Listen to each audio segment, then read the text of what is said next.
Welcome to Subha's cuisine. நான் உங்கள் சுபத்ரா கிருஷ்ணராஜ்.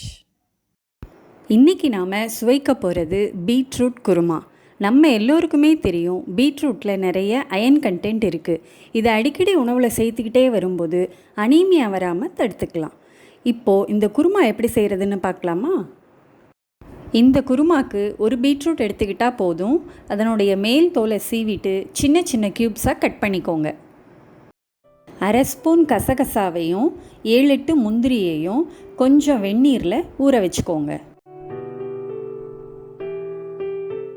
அடுத்து ஒரு மிக்ஸி ஜாரில் 1/4 மூடி தேங்காய், 1 ஸ்பூன் சோம்பு, ஊற வச்ச முந்திரி, கசகசா இந்த 4ஐயும் சேர்த்து நல்ல நைஸ் பேஸ்ட்டாக அரைச்சிக்கோங்க.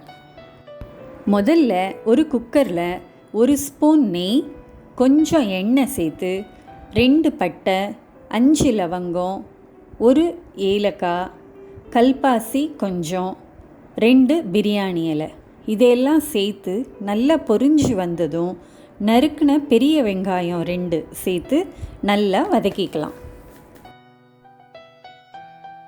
இது கூட 1 ஸ்பூன் இஞ்சி பூண்டு விழுது சேர்த்து பச்சை வாசனை போகிற வரைக்கும் வதக்கி கொடுங்க. அதனோட ஒரு பெரிய தக்காளியையும் கட் பண்ணி சேர்த்துக்கலாம். இப்போ தக்காளி நல்லா வதங்கிடுச்சு. இந்த ஸ்டேஜில் கொஞ்சம் புதினா, ஊற வச்ச பச்சை பட்டாணி, கட் பண்ணி வச்சுருக்க பீட்ரூட் இது எல்லாத்தையும் சேர்த்து நல்லா வதக்கலாம். பட்டாணி ஆப்ஷனல் தான், அதுக்கு பதிலாக நீங்கள் கார்ன் கூட சேர்த்துக்கலாம். பீட்ரூட் கொஞ்சம் நல்லா வெந்து சுருங்கட்டும். இந்த ஸ்டேஜில் 2 ஸ்பூன் மிளகாய்த்தூள், 1 ஸ்பூன் மல்லித்தூள், நாம் அரைச்சி வச்சுருக்கிற தேங்காய் முந்திரி பேஸ்ட்டு இது 3ஐயும் சேர்த்து நல்லா கிளறி விடணும். இப்போவே தண்ணி ஊற்றிட வேண்டாம்.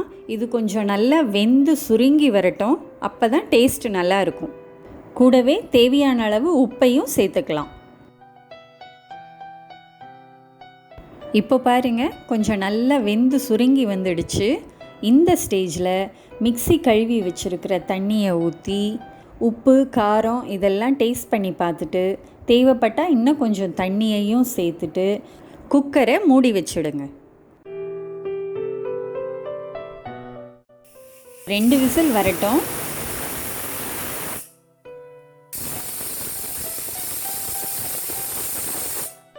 இப்போது ஃப்ளேமை சிம்மில் வச்சிடலாம். அப்படியே ஒரு 5 நிமிஷம் இருக்கட்டும். இப்போது அடுப்பை அணைச்சாச்சு. ஓப்பன் பண்ணி பார்க்கலாம் குருமா எப்படி வந்திருக்குன்னு. 5 நிமிஷம் குக்கரை சிம்மில் வச்சாதான் இது போல் எண்ணெய் மேலே நல்லா பிரிஞ்சு வரும். டேஸ்ட்டும் நல்லா இருக்கும்.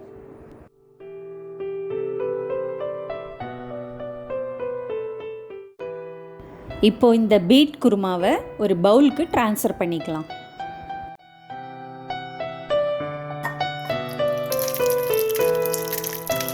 இப்போது இந்த பீட் குருமாவை அழகுபடுத்துறதுக்காக கொஞ்சம் மல்லித்தழை. இந்த குருமா இட்லி, தோசை, சப்பாத்திக்கெல்லாம் நல்லா மேட்ச் ஆகும். வாழ்க வளமுடன்.